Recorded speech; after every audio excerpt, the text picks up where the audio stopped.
bees are about bees. I would think there would be a lot more. Because if you were downtown and had to run a business that complains nonstop All about. right, we'll call to order the Safety and Public Works Committee meeting, November 7th, 2022, 7:15 PM in council chambers. We just have 3 items tonight, first of which is addition of a rectangular rapid fire beacon at North 3rd Street and Holly Street intersection. Mr. Dean, if you want to take us away with this one. Yes, sir, Mr. Chair. Staff received a request to explore the possibility of including one of these RFB installations, very similar to the ones on Laurel Street adjacent to the county courthouse, located at the, what would be called the main pedestrian crossing adjacent to Holly Street by the hospital, right on North 3rd Street. So we presented this option to the committee at the October 3rd meeting. Because of the higher concentration of pedestrians that do cross at this location, and then that there is no stop control on 3rd Street there, we felt that the crossing enhancement would be warranted with all that. And when we discussed this with Police Chief Bestel, he thought his comment was that it would be a valuable addition to that intersection with all those crossings. We did get a quote from TAPCO and included that quote in the packet. For just under $9,000, and that would be for the signs and assemblies, lights, all of the package for that. We're assuming that the installation would cost us a few more grand with an electrician. Likely, one of the signs would most likely be mounted to one of the light poles at that intersection as well. We've talked with BPU and we've gotten their general concurrence about doing that. So all in all, we're expecting that we could do the installation for a little under $15,000. So we are recommending that we would include the RFB crossing at 3rd Street and Holly intersection. Haven't decided if that would be more valuable through the reconstruction project or separate and just coordinate it with the project if we are going to include that installation. I would say included in the reconstruction, just based on any additional poles that are going in. Would make more sense to me. I know it's easy to drill and put a new one up probably, but I would include it, in my opinion. You guys have any questions about this one? I have a question for Mr. President. I know it was your suggestion we put this one on here. There was a conversation with North Brainerd's community group, correct, years ago? What was the overall feel? The overall consensus as early as this summer was put it in. You should also know that I did let Mike Larson, I think he's a CFO of Essentia, know about this, and he thanked me, but obviously chose not to be. Okay. You know, sometimes I think it would be a great benefit. There's I do too. people that are moving slow and sick, maybe crossing that more often than probably any other intersection in town. So at approximately 15,000, hopefully a little less, even on a $2 million project. I believe it's almost 4. Oh, that's right. We have 2 streets, $2 million per street. Yeah, I think this is a no-brainer.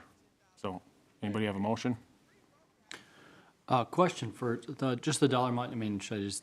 Well, I'll make the motion to recommend installing the rapid flashing beacon crossing at North 3rd Street at Holly Street and Essentia Health, not to exceed 15,000.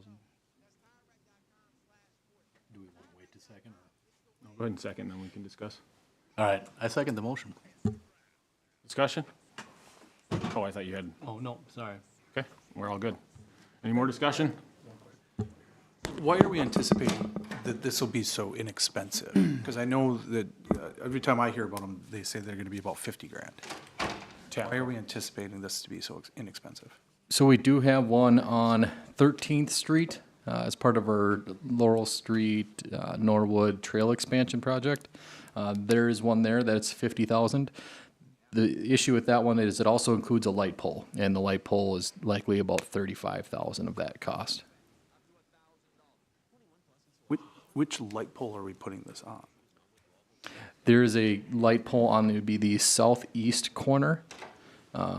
We would likely mount it to that one. We would just have to coordinate with BPU about the weight of the sign and the the different components so that it would obviously, one, fit on the pole, but also be able to take on the extra weight.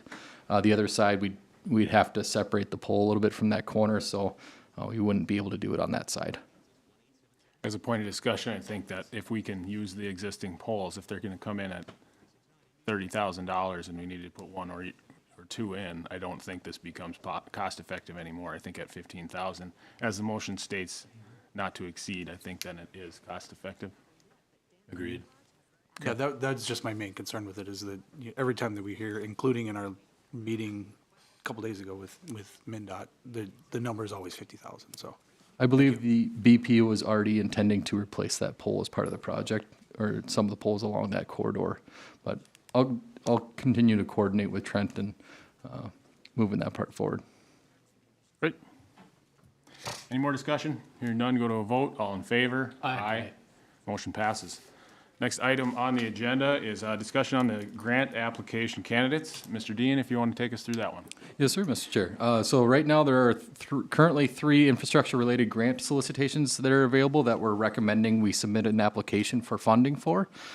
Included in your memo is a quick summary of the 3, so I won't reread the whole thing. I'll just kind of summarize the 3. The first one is the Surface Transportation Block Grant Program. This is solicited through our Area Transportation Partnership, which includes counties, cities, other agencies. The solicitation is for use in fiscal year 2027. Staff's recommending applying for our portion of the Trunk Highway 210 Washington Street reconstruction, some of the street costs, to help fund some of our local share of that. The program requires a 20% local match. If awarded funding for the whole thing, the local match would be about $475,000.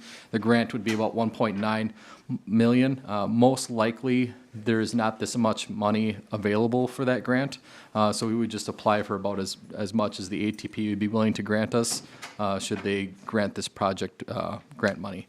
And the applications are due January 9th. Okay. The second one is the Highway Safety Improvement Program, or HSIP, competitive grant program, trying to address safety risks. This one, we felt that one of the highest crash rate intersections in town, South 6th Street and Willow Street, was a good candidate for this one. After discussion with the district traffic engineer from MnDOT, they are interested in also doing an intersection improvement here. However, they would not support putting in a traffic signal. They felt that a roundabout would be more beneficial for reducing the safety risk here, as well as slowing some of the traffic down, especially coming northbound into town. Based on some of the rough numbers on this one, they were thinking about a $2 million project, which MnDOT would cover half of that, and then the local system would cover the other half based on legs. The grant is a 90% grant, 10% local match. So that would, based on that rough estimate, would put our local match at roughly $100,000. Those applications are due November 23rd. And then the final one is the Transportation Alternatives Program, another competitive grant program for focusing on safety of those who are walking and biking within the community. There's been a lot of discussion about the 210 Washington Street, Cuyuna Lakes Trail expansions, the portion over by the NP Center, and trying to make all these connections. So we felt that a 10th Avenue segment and portion of the Cuyuna Lake State Trail there would be very beneficial use of this money. So we're recommending that we apply for a total project cost of about $225,000, which with a 20% local match would be about roughly $45,000 in local funds, not including engineering. And those applications are due December 30th. Okay. I'd love to see the evidence of it being more cost-effective to put in a $2 million roundabout instead of stoplights.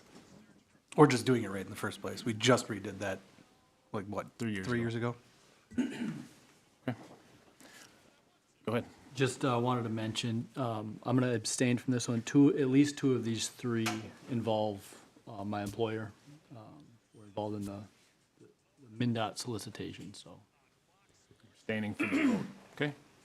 I have a question on costs involved with the grant application process. Usually we have a cost involved in that. Is staff taking care of that? That would be just staff time. Okay, excellent. That's a change. Refreshing. Any other questions? Don't think I have any. Got a motion? I motion to approve staff's request to apply for all 3 grants as presented.